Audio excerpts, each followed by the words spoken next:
Good afternoon. I'm Fong, a member of the Congregation Council. Welcome to this special forum conversation. Hate incidents against Asian Americans continue to surge, but are they receiving the attention they deserve? The invisibility of anti-Asian racism is a reflection of the invisibility of Asians in the American imagination. According to a recent national survey, 58% of Americans cannot name a single prominent Asian American, and 42% cannot think of a historical experience or legislative policy related to Asian Americans. Asian Americans also remain invisible in our school curricula. Only last year, Illinois became the first state to require that Asian American history be taught in public schools, and this year, New Jersey became the second. How can we possibly understand the present moment of anti-Asian violence if we fail to understand and confront the past? Today we are here to talk about the state of hate of Asian America. What is hate? The Merriam-Webster dictionary defines hate as the following: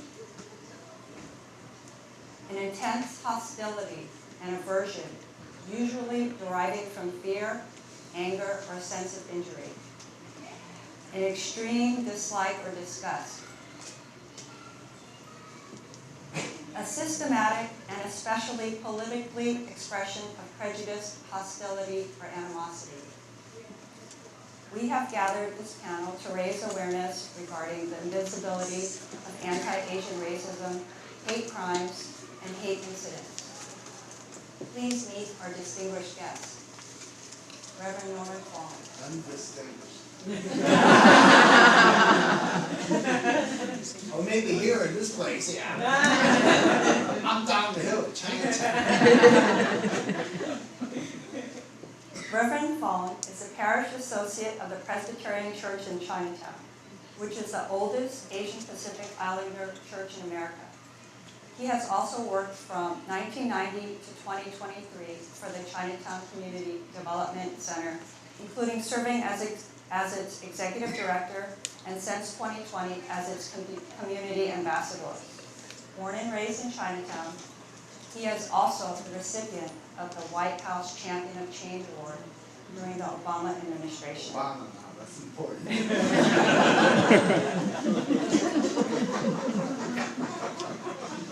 Currently, he is also part of the Coalition for Community Safety and Justice, the CCSJ, serving Asian Pacific Islander victims of hate crimes in San Francisco. The son of immigrants, David Chiu, is the first Asian American to serve as city attorney of San Francisco.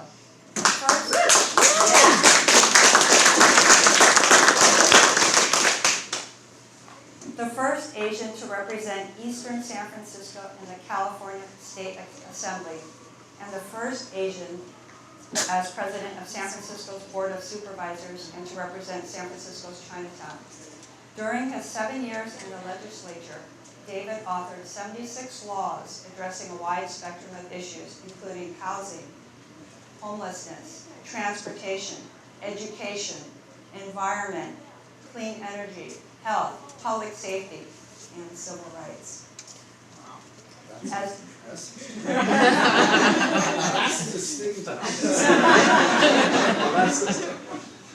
As chair of the California Asian Pacific Islander Legislative Caucus, he helped deliver a record state budget investment of $156 million to combat anti-Asian hate.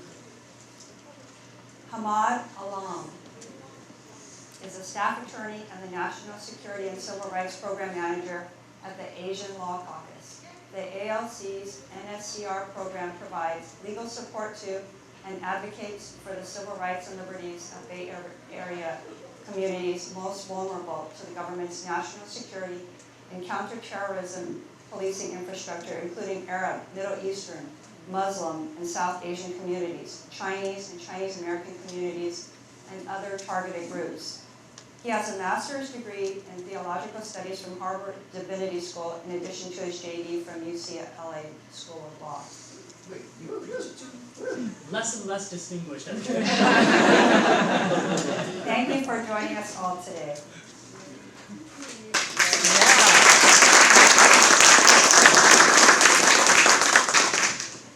Gentlemen, if you are comfortable, please share your personal experience with racism.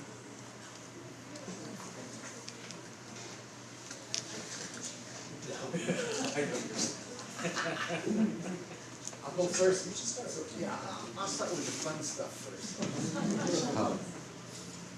So I grew up in San Francisco.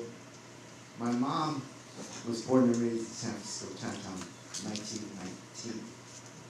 My dad came at the same time, and he got put in some jail called Angel Island because there was still the Chinese Exclusion Act.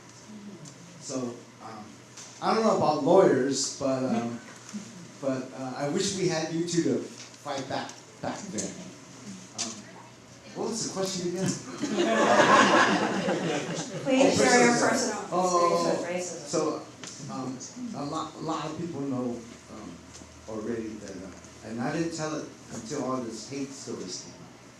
So, I went to Gene Parker Elementary School, right down the block on Broadway and Powell.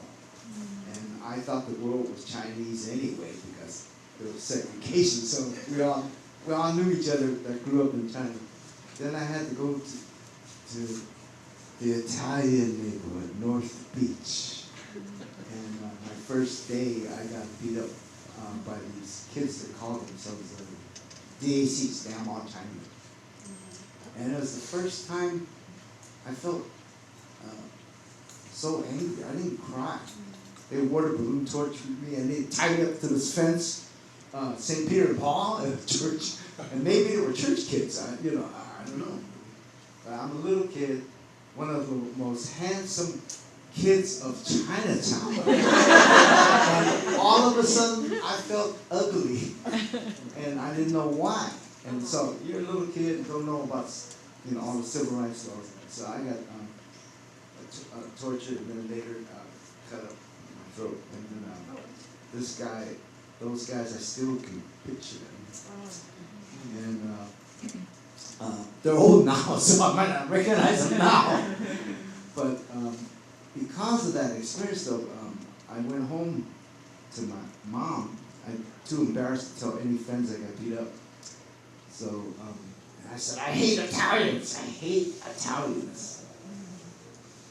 And she goes, did you know our landlord was Italian? And he only charges $90 a month for rent. And she said to me, and she's very faithful, she always said, life is about balance. And then a few years later, we got evicted by Chinese. Some dude, so I'm just saying that personally, it's been a life goal to build a beloved community that Dr. King. And it takes a lot of work and effort and smarts, because I didn't know. I could tell you a lot of stories of how Chinatown was discriminated, systematically or institutionalized. But I'm going to stop there, and that's good enough start, right? All right, get personal. Come on, David. It was hard to follow, good Reverend. Well, first of all, let me just thank all of you, particularly from the Grace Cathedral community, to Malcolm and others for convening this conversation, particularly on such a beautiful Sunday when you have a lot of options where you're going to hang out before the Super Bowl. Oh, yeah. So I've heard Reverend... I forgot.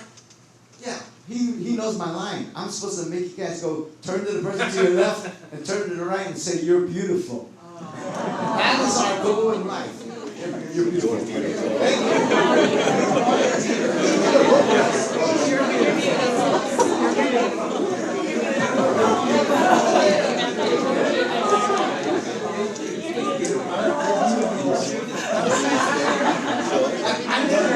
I make the seniors the Chinatown say that to each other. And at first they don't get it.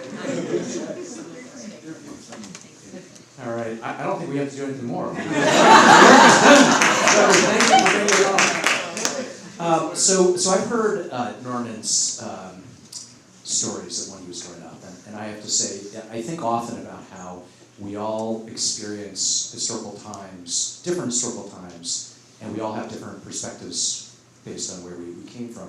So I'm also the son of immigrants, first kid in my family born here in the United States. Did not grow up in California, and that's probably the relevant part of my story. So I grew up in the southern neighborhoods of Boston, where what I will say is I did not experience that much physical violence, physical bullying occasionally. But what I did experience was a lot of name calling.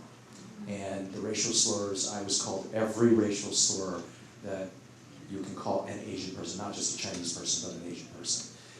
Because we're in a church setting, I'm not going to repeat them here. But the thing I will also say, so I should mention, my family, we were the one Chinese family in our neighborhood. I was the one Chinese kid in my grade in high school. And we were the other. But during those years, I didn't really internalize what this meant. I literally just sort of took it for granted. Oh, I'm walking down the street and someone's calling me X, that's just what happens. And it wasn't until I went my freshman year in college that I realized that there was something really messed up about this. And I've shared this story actually recently, as Norman said, with in the context of all this anti-Asian hate. Middle of my freshman year, I got a phone call about an incident that had happened at a nearby university where 8 Asian American college students had been heading to a formal dance on a bus. And it was about 9:30 on a Saturday night when one of the women felt something wet dripping in her hair onto her formal dress. And all of a sudden they realized they were being spat on by folks in the back who started screaming at them, cursing at them. For about 45 minutes they were literally terrorized in this bus while these white football players from their school threatened all sorts of things. And I share that because what was so horrifying about that incident wasn't just what happened in that moment on that bus, but the school administration refused to discipline the star football players. And so a call was put out to Asian American students in the Boston area to show up and protest that administration. That was 1987, 1988. And that was my awakening. That was when I started thinking about how my ethnicity, how I looked, impacted how folks like me were being treated. This is why I started studying the civil rights movement, Asian American history, why I decided to go to law school, why I became a civil rights attorney, and why I sit here now as an elected official. So to some degree, these issues, they influenced us, they stay with us. I should also mention, I would not be here, sitting here, if I didn't have the support of folks like this man, who...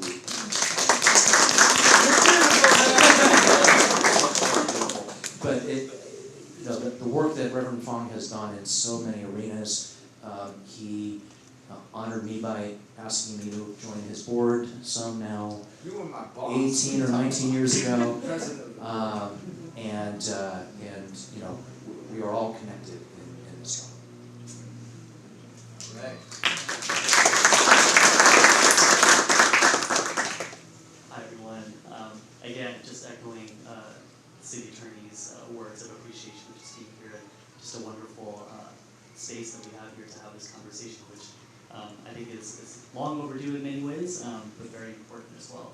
I'll just recount a couple of incidents from my life, but I'll also emphasize that beyond the interpersonal sort of incidents of violence or harassment that we may go through, it's also really important to consider the systemic ways in which racism and bias really affect us in all sorts of ways.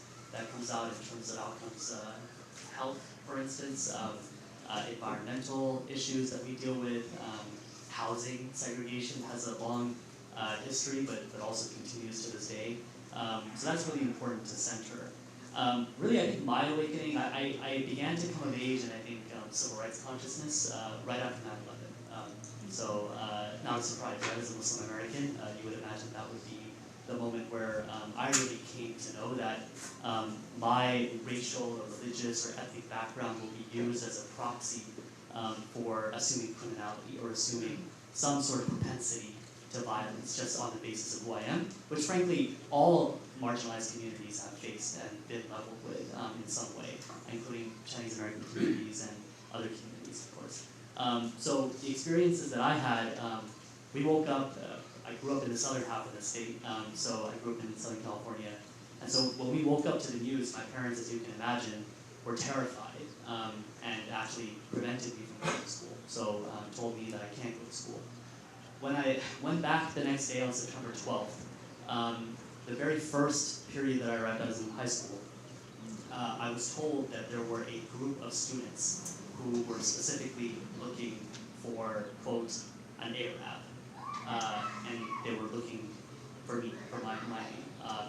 By the way, as you all probably know, and this is, I think, the religiously literate community, the majority of Muslims are actually not Arab ethnically themselves. That's actually a minority, and I'm South Asian myself. So that factually was incorrect, but I knew I could sort of put things together that they were looking for me.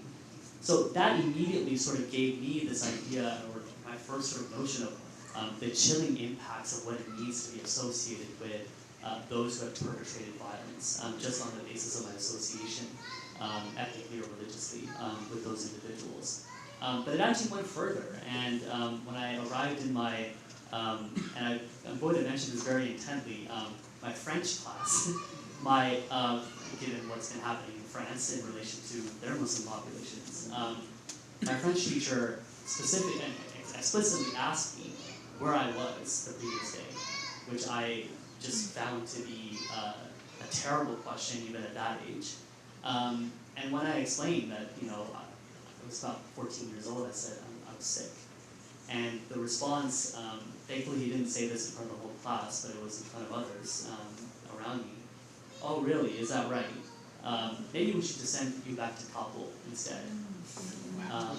And I mean, again, it's still an interpersonal example, but in many ways the teacher is actually representing the institution itself.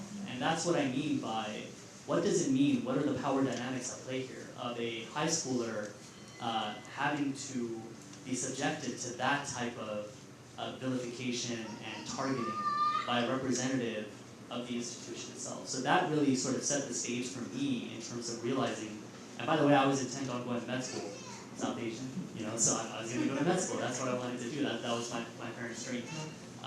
But later on, and frankly, because of these moments, I decided, no, I want to work with and empower our communities to be able to protect themselves and really just understand and connect some of the histories that the city attorney was mounting.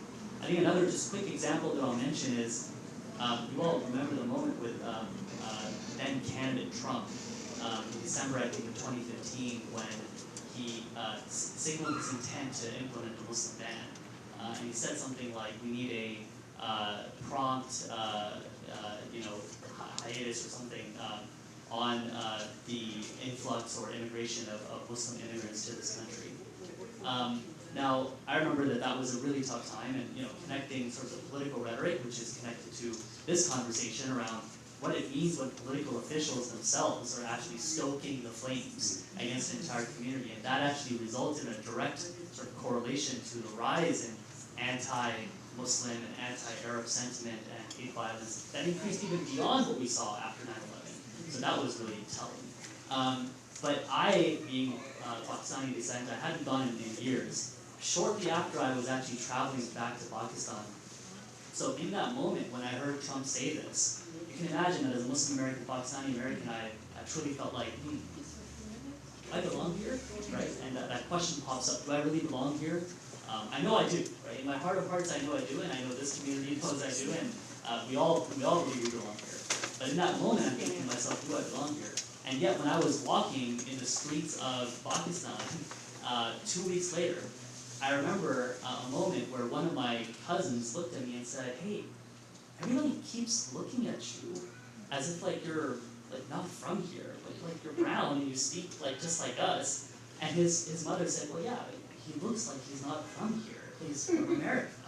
Like his haircut and his, and that was a moment of true dissonance of like, where do I really belong to? And I think that many of us have been subjected to that as part of marginalized communities, to know that, wait a minute, where do I really belong? And I think it's our collective responsibility to make sure that each of us feel like we truly do belong in this beautiful and sometimes very difficult and challenging experiment that America is.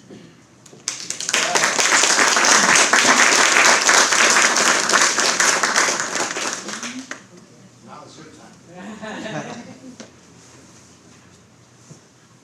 How has the hatred against the Asian American community demonstrated itself in your work?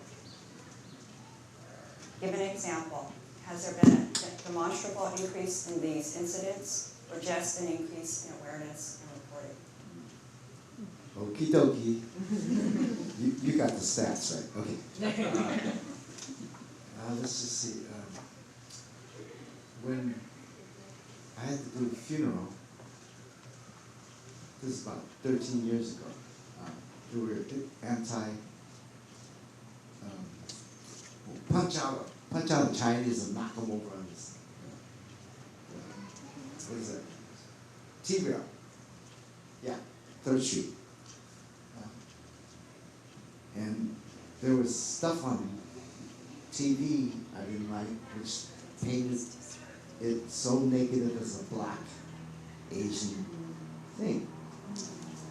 So I decided to go out to the Bayview with all the African American pastors I knew out there, and we started something that was significant. We did the funerals for those who were victims, but we started in the Bayview at the YMCA, the annual Lunar New Year Black History Month events together. We just had it last Saturday. And it was so cool. I mean, it's taken 13 years to grow it in San Francisco, and then the involvement of Danny Glover and the different St. Mary's. I think we had 5,000 people, I think, there for the Unity event. So it's growing, but also the solidarity and allyship is growing too, especially with the Black and Asian stuff going on. I became, after, well, you guys all know, everybody should know, I know you two, Vincent Chen? Okay, so 82. And it motivated me because I met his mom here, and you met her too. And then somebody by the name of Reverend Jesse Jackson, I don't know if you know, he flew out here. And in fact, I paid for him to come out last year, and our 40th anniversary. It's one of the most powerful relationships that we've built in solidarity. And personally, he changed my life too. I am somebody. You can tell I got that spirit, right? This. Well, I'll stick to the topic first because I was gonna add a Latino aspect. I got arrested. These dreamers, doctor, and some of the teenagers asked for my help. We go, what do you want me to do?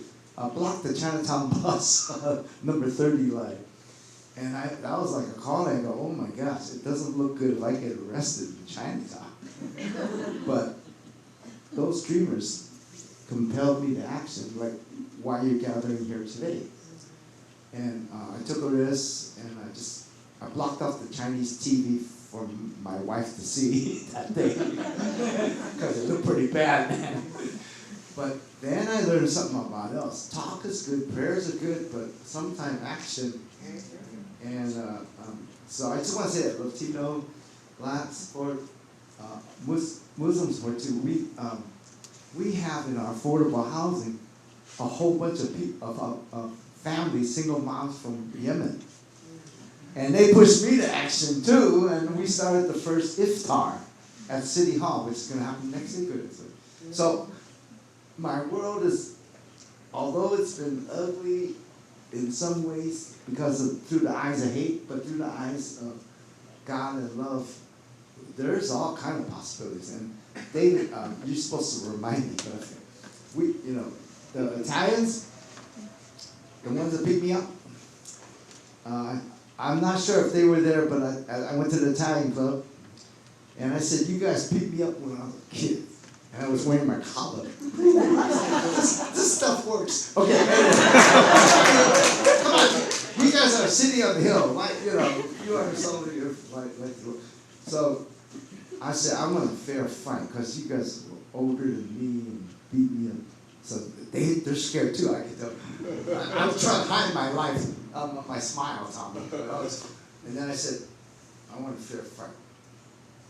Chow mein versus spaghetti. And we created the first Noodle Fest, thanks to his help too. And we gotta get creative and committed and look at every hate incident, whether it's in our community or any community. And show that solidarity and love. And I talk too much. Your turn. Oh, your turn. Okay. Now you can't use my examples, right? Never use yours. So the question is sort of, how do we describe this manifestation of anti-Asian hate at this time? So usually where I start with this is to say the following, which is most of America, I think, became acquainted with this idea of anti-Asian hate around the aftermath of the Atlanta mass shootings. But I think for most Asian Americans, we were experiencing this hate a year plus beforehand. And for me, I first noticed it in the very first month. Just go back to January of 2020. This is 2 months before shutdown, when the very first stories of COVID-19 were coming out of China. And in those intervening weeks, I was on a text thread with a couple of friends of mine who were Asian American elected officials who, like me, were the first Asian Americans to represent, respectively, New York City's Chinatown and Boston's Chinatown. I represented San Francisco's Chinatown. And the three of us noticed a very odd phenomenon. So stories were coming out, and the small business merchants in Chinatown were reporting that their business had dropped by 50% overnight, within a matter of days. And we were wondering, what is going on?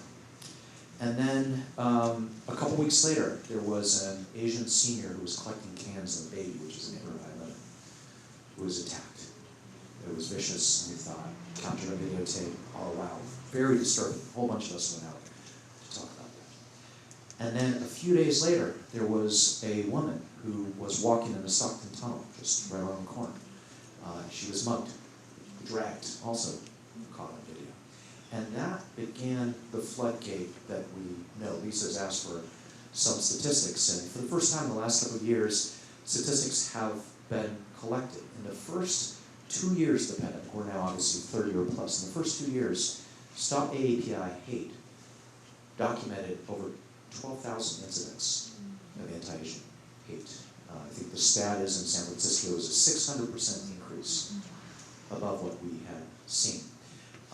And it's everything from vandalism and slurs to the ultimate.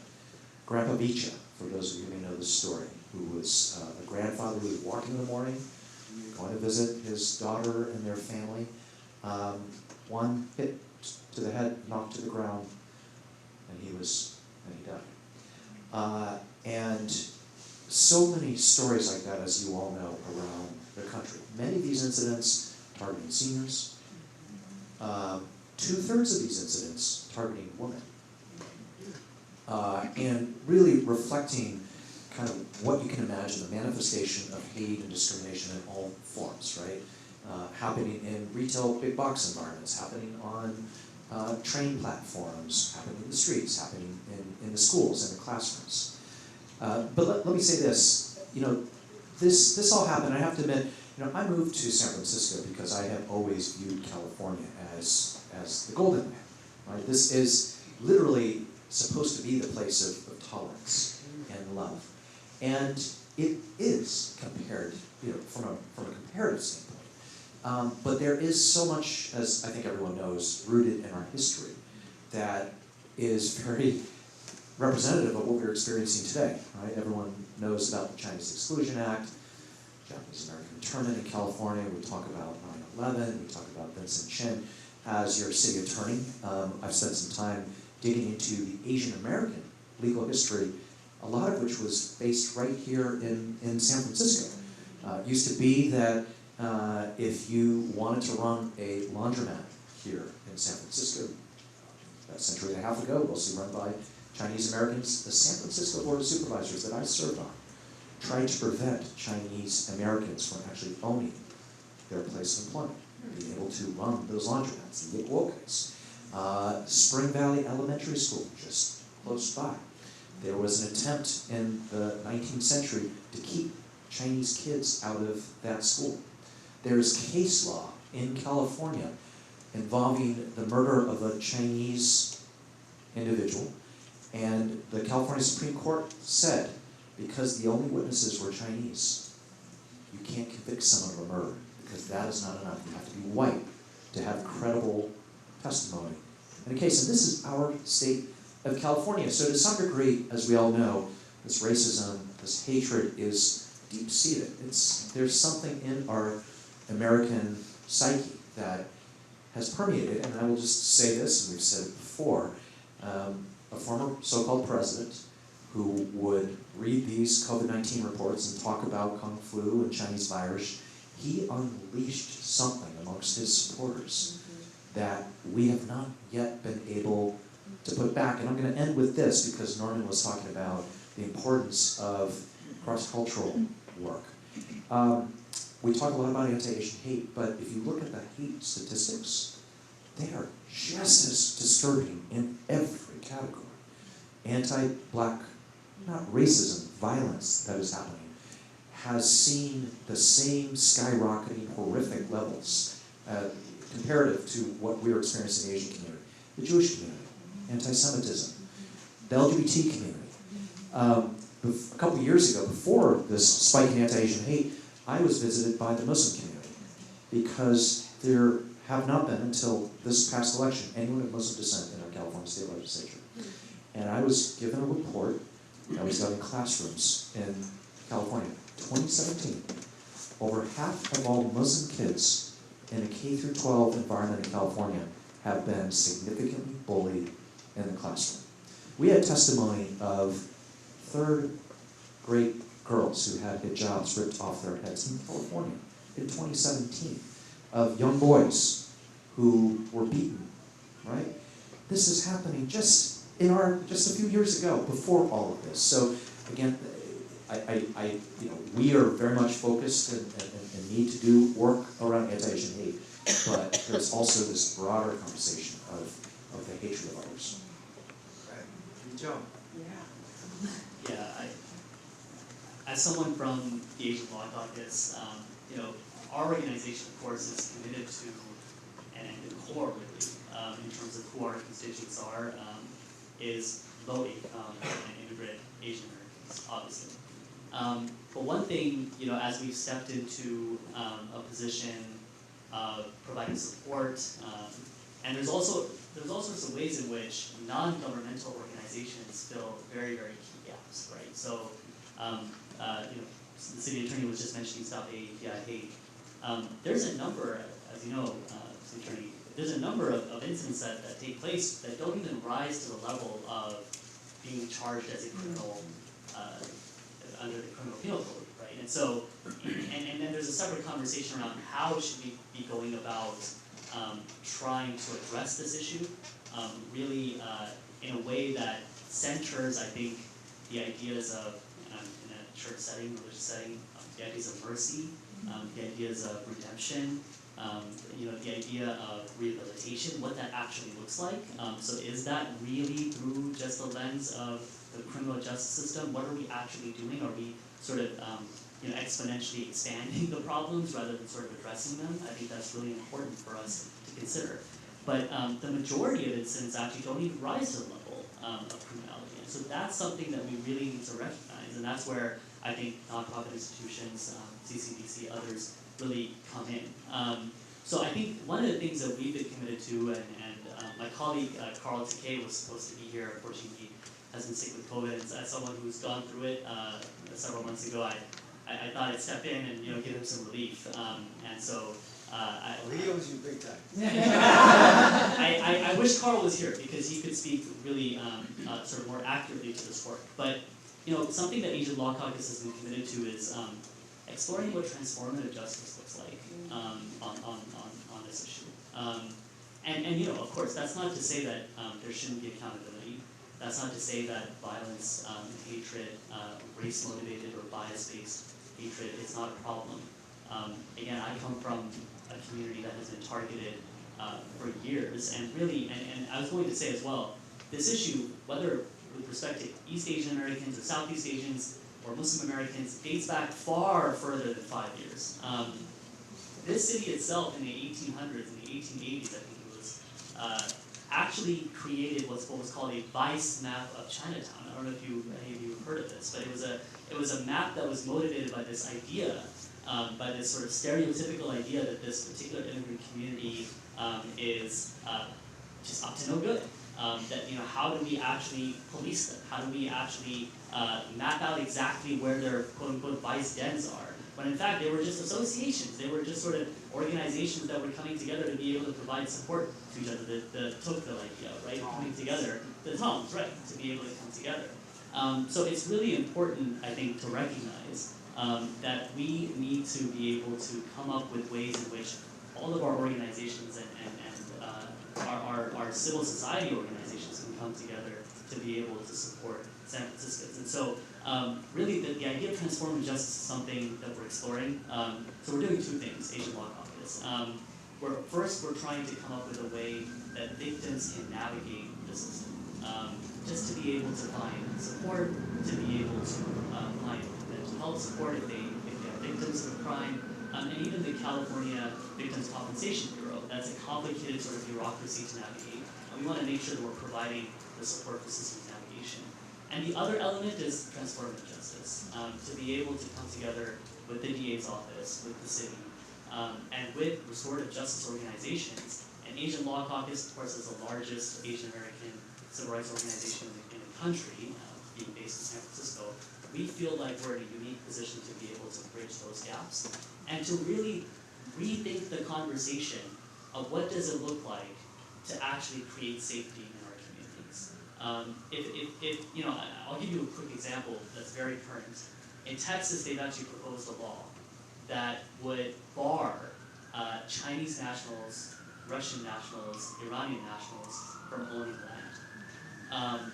By the way, this has a direct relationship to the Alien Land Law that was passed in 1913 in California, where not only Chinese and Indian and Japanese nationals could not own land, the children of those immigrants also could not own land. And so really, we have to look at this from the perspective of we can't live with this sort of notion that, well, that's another community, and we're not going to be harmed, and we're okay for today. And I think from our perspective as a Muslim American communities, the white supremacist violence, as the city attorney mentioned, has really come up from the woodworks, right? I would say it's been dormant. It's not like it just sort of suddenly came into existence in 2015 or 16 when the campaign started, but it was dormant, and the so-called president, who was the president, really unleashed that. But that doesn't suddenly mean that for our community, who have been targeted in many ways unjustly, and there's been documentation of this, around by the FBI, by federal officials, by federal law enforcement, unjustly, that suddenly, okay, yeah, we're going to be okay with you going after another community and sort of harming their civil rights, right? Because we know that that's going to unleash a Pandora's box. So how do we come up with better solutions to be able to protect all of us and all of our rights at the same time? I think that's really important for us in the Asian context.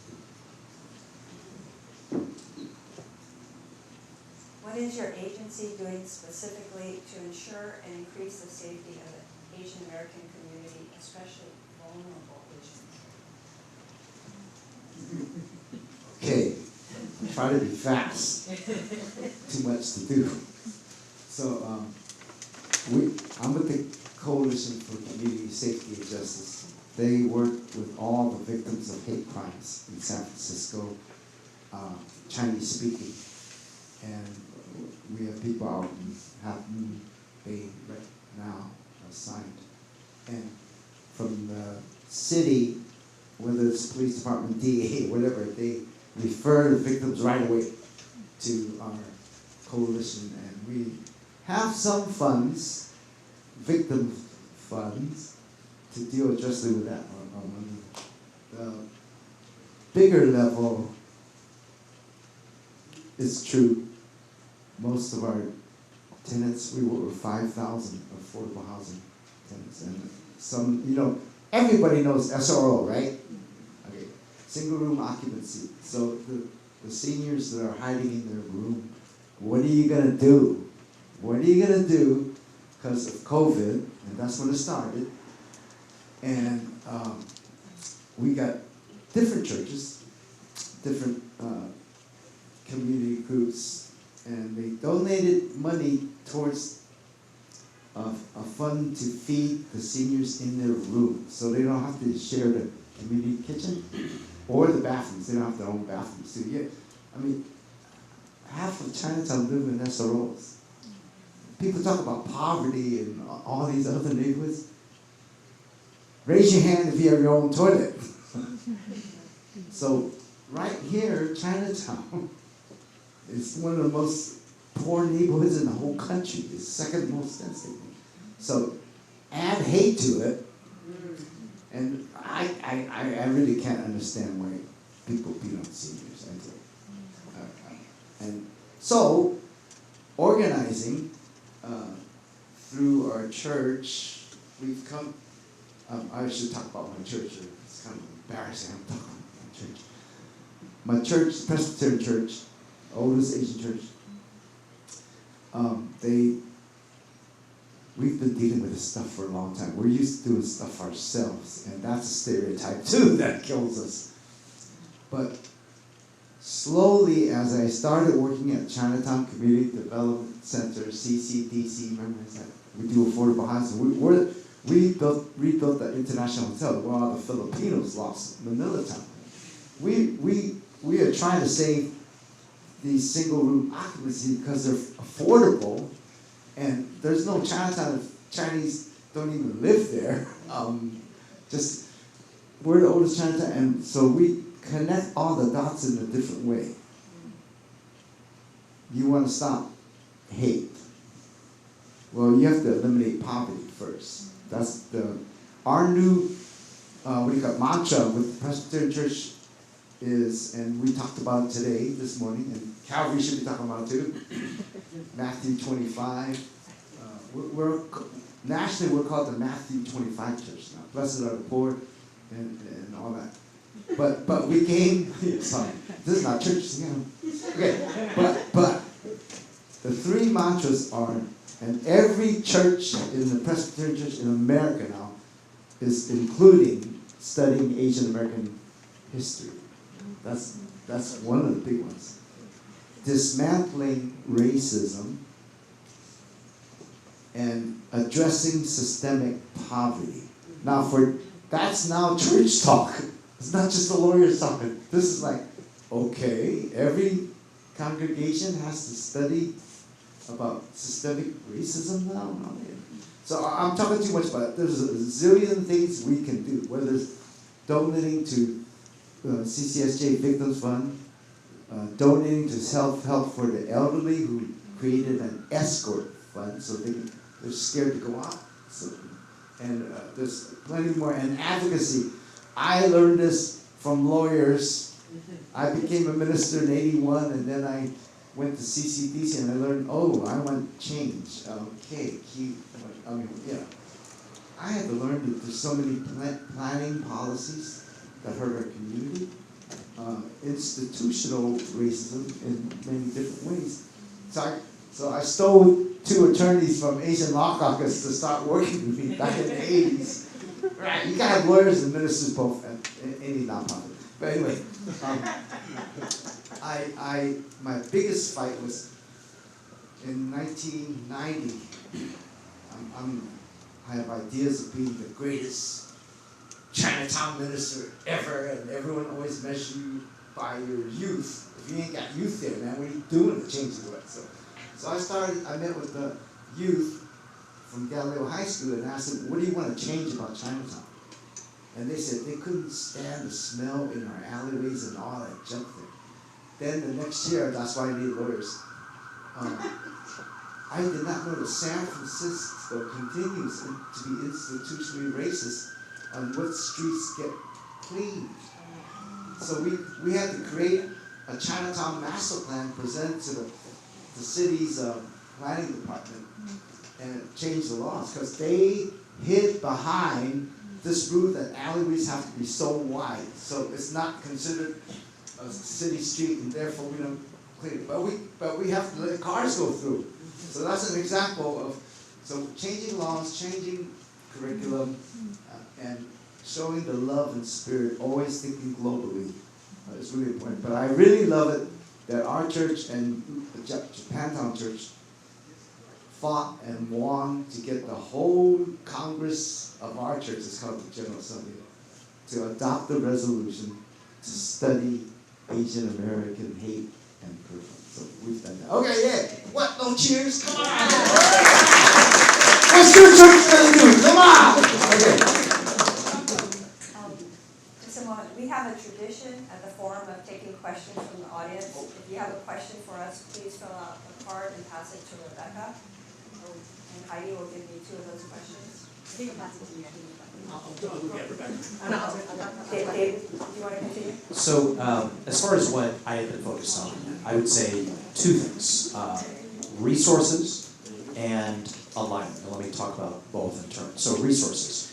Lisa mentioned in a past life I used to be the chair of the Asian legislators in Sacramento. And we were in touch as anti-Asian hate was skyrocketing with 150 organizations around the state who said, this is a crisis we've never addressed, we need resources. And in particular, we need resources to think about new models. And so this is how we were able to get in the 2021 budget this historic investment of $165 million. It was money. It was the largest investment in any state. Now, I'll say 2 things about it. It sounds like a lot of money, but in a state of 40 million, that comes out to, say, a few $1 million in a city like San Francisco, which is 35% API. It doesn't go that far. But the money is being used to think of new models to take care of victims after the fact, to think about new models of how we patrol our neighborhoods before the fact, to think about data collection and analysis so we understand what's actually happening, to think about innovative programs, as Hammad referred to, whether they be in the classroom or on the street. So that's on the resource end of just thinking about new ways in how we impact things. And then alignment. One of the things that we've discovered in the last couple of years is if there's an incident, you may have a nonprofit who's able to provide some help, but they may not be as connected with, say, law enforcement as they need to be. Or something will happen and a victim will come forth with police or the DA, but they may not receive the help that they need with services that may not be provided by, say, law enforcement. And so I spent the better part of the last 6 months as a city attorney and as the one citywide Chinese American elected official coordinating a new protocol, which we just rolled out about 2 weeks ago with the mayor and the police chief and district attorney Brooke Jenkins. A new protocol by which we are better aligning and frankly integrating all of the silos that have not been working as well together as they could.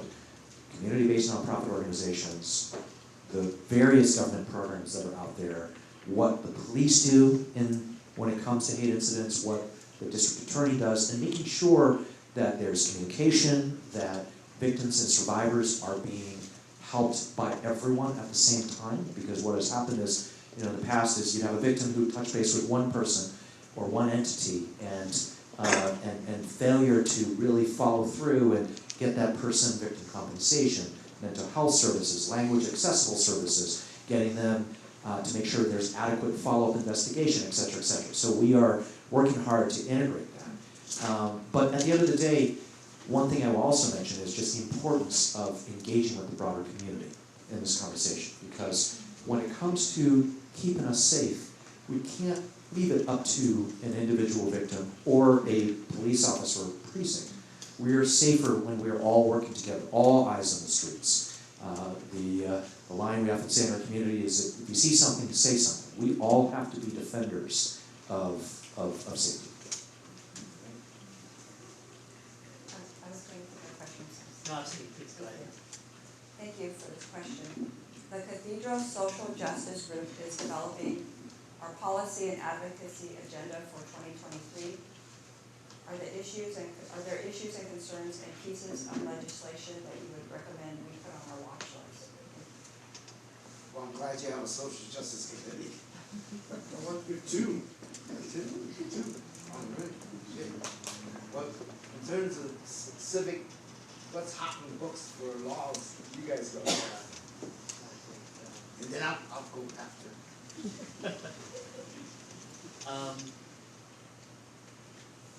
Yeah, so I think for one, the one bill that I've been actually very curious about, and I think it again goes to sort of the ideas that I was talking about, like what are we trying to accomplish with respect to sort of our criminal justice system. There's a bill that's going to be introduced around solitary confinement and limiting solitary confinement in our prisons. To me, I think that's a very relevant conversation, just because, what type of state do we want to be is, I think, the very important question that I want to be asking. And so that's a particular bill that I can highlight, that I would say perhaps you could do some work around. I think it's actually very important for, especially religious institutions, to actually tell legislators how they feel about this issue. Solitary confinement, in so many ways is inhumane. There are pregnant women who have actually been restricted to solitary confinement. There are elderly individuals who have no consideration around why they should be relegated to this sort of punitive segregation, as it's called.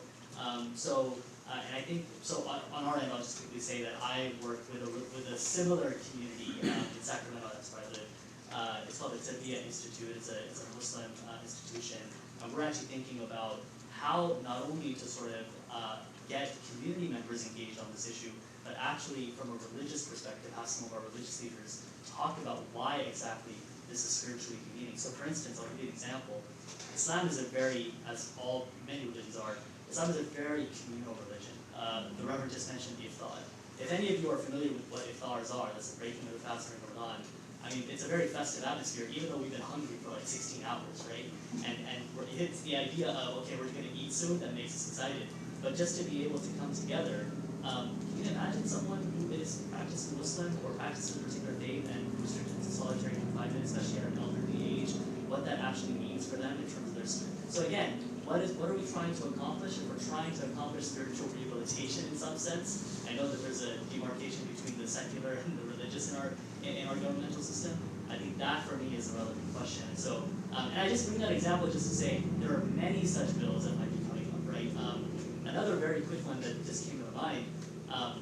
San Francisco just passed a expansive surveillance technology policy, giving police expanded powers to be able to tap into all sorts of camera networks across the city. Now, of course, there are some, perhaps, I'm going to call them compelling arguments that can be made for this expanded policing power. Some of it is, it's been mentioned in this panel, right? There's been retail theft, anti-Asian hate, bias-motivated hate. But we really also have to be asking the question, and it perhaps revolves around fundamental liberties and our freedoms as well. But we also have to be asking who is going to be targeted, marginalized by this sort of over-policing that's going to happen. So it's almost like, we're, English is a second language for me, so I don't know my idioms that well, but it's almost like it's a whack-a-mole, right? Like we're okay, so one mole is coming out of one hole and we're whacking it, but then there's another one popping out from another. We're creating more policing and criminalization through such expansion of policing power. So I would just say, again, thinking deeply about what are we really trying to accomplish rather than sort of trying to plug a hole from which then another hole will actually spurt more water and will just flood the dam even more. So. I'm going to answer the question of what specifically should this committee do, not with a specific issue or idea, but just a general encouragement of progressive religious communities in politics. And I'll say this, in my early 20s, I actually thought of of going into the ministry. Thought about going to divinity school. It's never too late. I went the opposite direction. So in the 1990s, what really discouraged me from doing that was not seeing very much visibility of religious leaders on the left stepping into the national conversation. And frankly, witnessing the rise of the religious right, the rise of Christian conservatives, the rise of folks whose values don't jive with mine, and thinking, you know, I'm just going to go a little more directly into policymaking and politics. And I think that needs to change in a fundamental way. I have always thought that if, and by the way, Norman has referenced this, but I'm a member of Calvary Presbyterian Church, probably about 15 blocks from here. Through the Grace Cathedral of Presbyterian. Right. But, you know, if we really believe in the lesson of the Good Samaritan, would San Francisco be experiencing the homelessness crisis that we are today? If we really believe that God created the universe, would we be experiencing the climate change that we have today? If we really believe that we have to love strangers as we love ourselves, would we have a fair, more humane immigration policy? And I say this because there is such a need for congregations like Grace Cathedrals to be part of the discussion, not just in San Francisco City Hall, but in every hall where these issues are being discussed. And maybe I'll just end that by saying, you know, the civil rights movement that I owe even being here as an Asian American elected official, was powered by the religious left, right? It was black ministers and white ministers coming together to say, this is wrong, and standing up and putting it all on the line. And we haven't seen that, I think, revival, that rising up of people of faith who understand, and if I may, that it's not just Old Testament values, but it's in particular New Testament values that we have to rise up. And this is true whether you are Protestant or Catholic, or believe in Tikkun Olam as someone from the Jewish faith or from the Muslim faith. There is an incredible, I think, untapped power that faith and where our convictions lead us to can bring. And I'm here today on a Sunday because I want to work with everyone to figure out what we need to move this forward. So again, thank you all for being here. Thank you, Reverend David Chiu, everybody. Reverend David Chiu. Okay, I'll be quick, and I'll stick to the topic. Church and society, social justice committee. All right.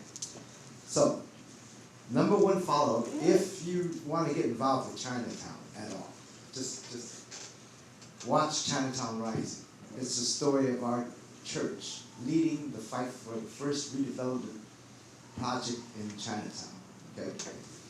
Number two, I kind of pushed it. My twin sister's there, so, but years ago I was smart, man. I got a little pot of money to serve those people living in SROs. I got it placed at my church to take place there every Saturday and sometimes Tuesday. So now they're stuck.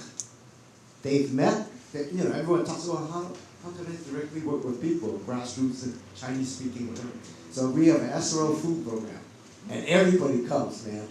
You know, just add on some other stuff, and that's the outreach tactic. Personally, for me, this is new.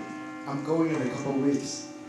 The JCRC, Jewish Relations, Community Relations, they invited some of us to join them on going on an anti-hate things, highlighting the Jewish anti-Semitism and Asians together, according to different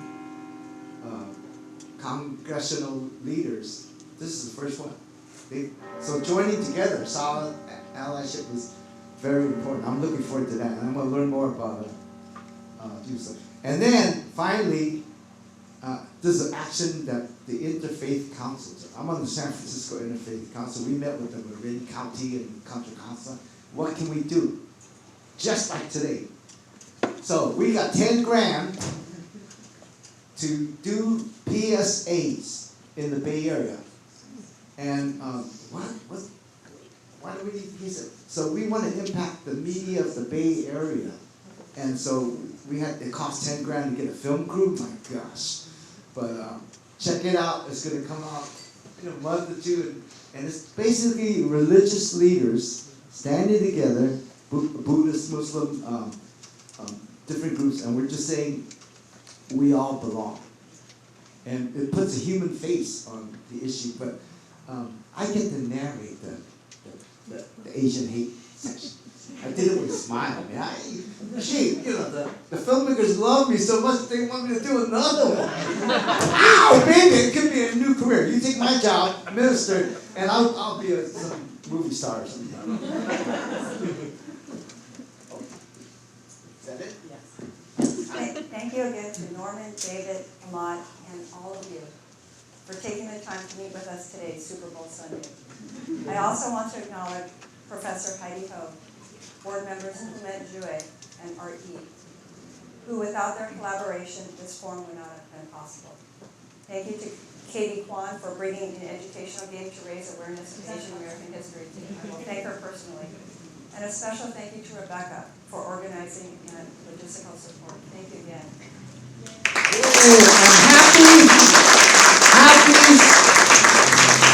Happy Super Bowl of life.